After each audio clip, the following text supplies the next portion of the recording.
दिन होना चाहिए मंगलवार का। कौन सा दिन होना चाहिए? जम के बोलो जरा। मंगलवार का। विवाह शादी में देरी हो रही हो, या कोई नया कार्य चालू कर रहे हो उसमें देरी हो रही हो, या कोई सर्विस के लिए नौकरी के लिए जा रहे हो और वो कार्य नहीं हो रहा हो, तो एक धतूरा, केवल एक धतूरा, उस धतूरे को फोड़कर उसके अंदर का फल निकालकर उस फल को शिवलिंग पर चढ़ाकर एक लोटा जल शंकर भगवान को समर्पित कर आइए। दिन होना चाहिए मंगलवार। कौन सा दिन होना चाहिए? जम के बोलो जरा। मंगलवार का समर्पित करो। उसके बाद में आप विवाह के लिए अगर समर्पित करे हैं तो विवाह में देरी नहीं होगी। व्यवसाय और व्यापार के लिए या नौकरी के लिए समर्पित करे हैं तो उसमें देरी नहीं। तुम जिस दिए में भगवान की आरती उतारते हो, जिस दिए से तुम भगवान की पूजन करते हो, उस दिए की बत्ती को नीचे डाल दीजिए और उस दिए को पानी की बाल्टी में धो दीजिए। कौन सी बाल्टी में? जिस बाल्टी के पानी से आप बच्चे को स्नान करा सको। महाराज केवल भगवान पर से ले जाकर, पास में से ले जाकर उस बाल्टी में थोड़ी देर डाल दो और उस बाल्टी के पानी से उस बच्चे को स्नान करा दीजिए। 15 से 20 मिनट, आधा घंटा लगेगा, बच्चे का बुखार पूरा उतर जाएगा। इतना विधान है दीप का। जब आप पशुपति व्रत कर रहे हो या कोई नियम धारण कर रहे हो या कोई आपने नियम उठा रखा है और वो कार्य आपका हो ही नहीं रहा, आपने 2 बार पशुपति व्रत कर लिए, आपने ये कर लिया, आपने प्रदोष कर लिया, आपने सोमवार कर लिया, आपने सारे अनुष्ठान कर लिए, बहुत सारे उपाय भी करे तो भी नहीं हो रहा है, तो इस बीच वाली पत्ती पर शहद लगाकर बाबा का जो शिवलिंग है उस शिवलिंग को इसको छुआ दीजिए या उससे चिपका दीजिए और उस पर अपनी हथेली रखकर कामना कर कर वापिस घर को आ जाइए। बाबा आपकी वो मुराद शीघ्र 3 महीने के अंदर पूरा कर ही देता है। ये पक्का। तो 3 नियम अपनी जिंदगी में धारण कर लें। अगर ठेला लगा रहे हैं रोड पर, अगर आपके पास में कोई व्यापार नहीं, कोई दुकान नहीं, कोई सर्विस नहीं, कोई नौकरी नहीं, 3 नियम जिंदगी में। पहला, एक बार जिंदगी में पशुपति व्रत अवश्य करो। दूसरा, प्रत्येक प्रदोष एक शंकर जी के मंदिर में दिया और एक अपने घर के दरवाजे पर दिया अवश्य लगाओ, प्रत्येक प्रदोष। और तीसरा नियम बना लो, शिवरात्रि महीने की आती है, हर महीने की शिवरात्रि में शंकर जी के मंदिर पर दिया, बेलपत्री के वृक्ष के नीचे दिया, आंवले के वृक्ष के नीचे दिया और अपने घर के दरवाजे पर दिया। ये 4 स्थान पर दिया। प्रत्येक महीने की शिवरात्रि पर लगाना प्रारंभ करो। 4-5 शिवरात्रि निकलेगी, बाबा इशारा कर देगा और तेरी नैया पार। शिवलिंग है, जलाधारी है, पार्वती जी की मूर्त है, गणेश जी की भी मूर्ति है, कार्तिकेय जी की भी मूर्ति है, नंदी की भी मूर्ति है। तो किसी ने कहा कि गुरुजी हम जब शंकर जी को जल चढ़ाते हैं तो पार्वती जी को, गणेश जी को, कार्तिकेय जी को, नंदी को, सबको जल चढ़ाना चाहिए। शिव महापुराण की कथा कहती है केवल शिवलिंग पर आपने जो जल समर्पित करा है वो जल पार्वती जी को भी मिल गया, गणेश जी को भी मिल गया, कार्तिकेय जी को भी मिल गया। उसके सिवाय तुम्हें ये नहीं कि यहां भी जल चढ़ाओ वहां भी जल चढ़ाओ, ना, केवल शंकर जी पे तुमने जल चढ़ा दिया, शिव पिंडी पर जल चढ़ा दिया, वो जल तुम्हें शंकर भगवान का चढ़ा हुआ जल सबको प्राप्त हो गया। अब उसमें तुम्हें ये नहीं सोचना कि मैंने पार्वती जी को तो स्नान कराया ही नहीं, मैंने गणेश जी को तो स्नान कराया ही नहीं, मैंने कार्तिकेय को तो स्नान कराया ही नहीं, ना ना ना। आज पंजाब की इस पवित्र भूमि पर अगर ये प्रसंग निकला है तो इसको आप अगर सुनेंगे तो आपका जीवन सार्थक होगा।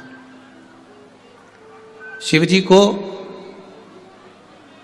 5 तरह से जल चढ़ाने का तरीका है। जैसे पंचामृत होता है, दूध, दही, शहद, घी, शक्कर, ये सब पंचामृत के अंतर्गत आते हैं, उसी तरह शंकर जी को 5 तरह से जल चढ़ाने का क्रम वर्णित किया गया। अब उसको समझेंगे, बहुत सावधानी से समझिएगा। पहला, जल लेकर आए, सीधे डायरेक्ट शंकर भगवान के शिवलिंग पर चढ़ा दिया, ये प्रथम जल का चढ़ाने का तरीका। दूसरा, जहां से पानी बहकर जाता है जहां से जल बहकर जा रहा है, उसके ठीक विपरीत जल उत्तर में जा रहा है, आप दक्षिण में खड़े होंगे और दक्षिण में खड़े होकर उत्तर की ओर मुख करेंगे और शिव जी को जल समर्पित करेंगे। ये रोग मुक्ति करने वाला है और हमारे रोग पर हमें विजय प्रदान करने वाला है। ये जल चढ़ाने का तरीका। एक सीधे मंदिर में गए, लोटा भरकर जल उठाया, शिव जी को चढ़ा दिया।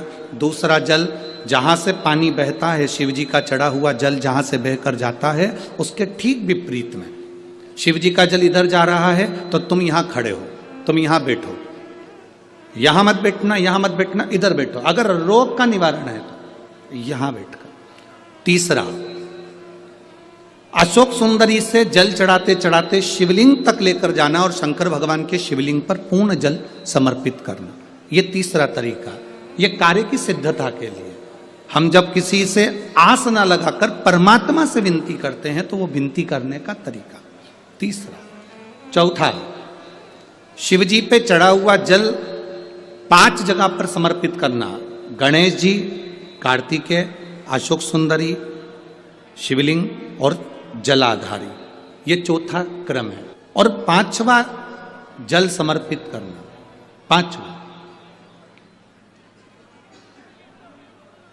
5वें नंबर का जल।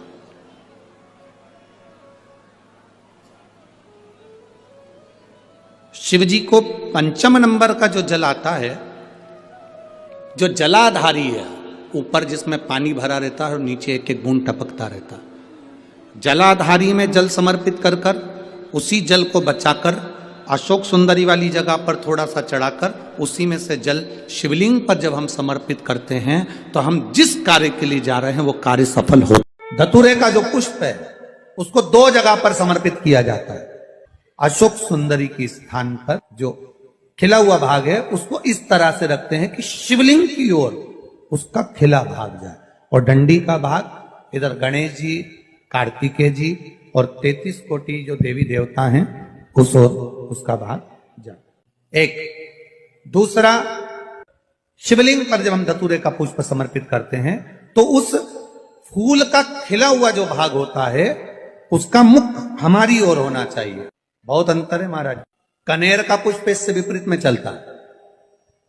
कनेर का जो पुष्प होता है उसकी डंडी का मुख हम अपनी ओर रख लेते हैं और खिला हुआ भाग महादेव की ओर कर देते हैं। कहते हैं जिसका व्यापार ना चले, व्यवसाय ना चल रहा हो, बहुत ज्यादा कष्ट में जीवन निकल रहा हो और बहुत ही ज्यादा तकलीफ हो रही हो तो धतूरे को हल्दी में डुबोकर शंकर भगवान को 12 बजे समर्पित करें। उस धतूरे को वापस उठा लाएं 5-10 मिनट के बाद, श्री शिवाय नमस्तुभ्यम बोलकर लाल कपड़े में उसको बांधकर व्यापार वाली जगह में कहीं पर भी उसको बांध दिया जाए। व्यापार पीछे नहीं हटता, व्यापार अग्रण्य भाव में बढ़ता चले जाता है। महाराज, हल्दी में डुबोना पड़ता है। जलाधारी, अशोक सुंदरी वाला स्थान, ये जो जलाधारी है, बेटियों के स्थान से जलाधारी तक जो कनेर के माला बनाकर स्पर्श कर कर लगा देता है, शिवरात्रि के दिन प्रदोष काल के समय पर उस पति पत्नी में कितना भी झगड़ा हो रहा हो, आपस में प्रेम बनना प्रारंभ हो जाता है। अदालत का केस धीरे धीरे समाप्त हो। ये भी अलग अलग होते हैं। पहला दिया होता है पणाती दिया। मैं चैनल वालों से कहूंगा, अगर आपके पास में क्योंकि हमने पहले भी कथा में कहा कि जिस जिस जगह का स्मरण कराएं उस जगह का फोटो भी आप दिखाएंगे तो उसका आनंद कथा सुनने वालों को, ऑनलाइन वालों को मिलेगा। पहला होता है पणती दिया। ये पणती दिया मट्टी का दीप, जिस दीप के अग्रभाग को थोड़ा सा बड़ा कर दिया जाता है, उसको पणती दिया कहते हैं। ये पणती दिया जब भी भगवान के सामने लगाया जाता है तो इस दिए को सम्मुख में जब रखा जाता है तो दिए का जो लोकी मुख होता है वो अपनी ओर होना चाहिए। पणती दिए की जो लो है, बाती है, उसका मुख अपनी ओर होना चाहिए। विष्णु पुराण कहती है अगर इस दिए की बाती भगवान की ओर रहती है तो हमें तपन की अनुभूति होती है, पर इस दिए की बाती जब हमारी ओर होती है तो हमारे शरीर में कोई बड़ी बीमारी आने वाली होती है तो वो कट जाती है, हमारा पणती है। विष्णु पुराण में दूसरा दीप कहा गया है निरंजन दीप। विष्णु पुराण में दूसरे दीप का वर्णन निरंजन दीप। जिस निरंजन दीप में महाराज आपने देखा होगा डमरू जैसी आकृति होती है। अगर चैनल पे कथा देख रहे होगे तो इनके पास में अगर होगा तो अवश्य दिखाएंगे। निरंजन, इस निरंजन दीप में डमरू की आकृति होती है, रखने का भाग और ऊपर का भाग इस तरह से, और ऊपर उसमें दिए लगाए के लिए बाती का स्थान रहता है। किसी किसी में 5 कंगूरे होते हैं, किसी किसी में 6 कंगूरे होते हैं। इसको निरंजन दीप कहते हैं। महाराज विष्णु पुराण के 5वें अंश में लिखा गया निरंजन दीप भगवान के सम्मुख में राइट भाग में लगाया जाता है। भगवान का जो स्थान होता है, भगवान का जो मंदिर होता है, तो भगवान का राइट, आपका होगा लेफ्ट, क्योंकि आप भगवान के सामने बैठोगे तो भगवान का राइट, आपका लेफ्ट। तो आप जब लगाएंगे तो आप लेफ्ट में लगाएंगे, आपका लेफ्ट होगा और भगवान का वो भाग राइट कहलाएगा। तो भगवान के सीधे हाथ की ओर लगता है।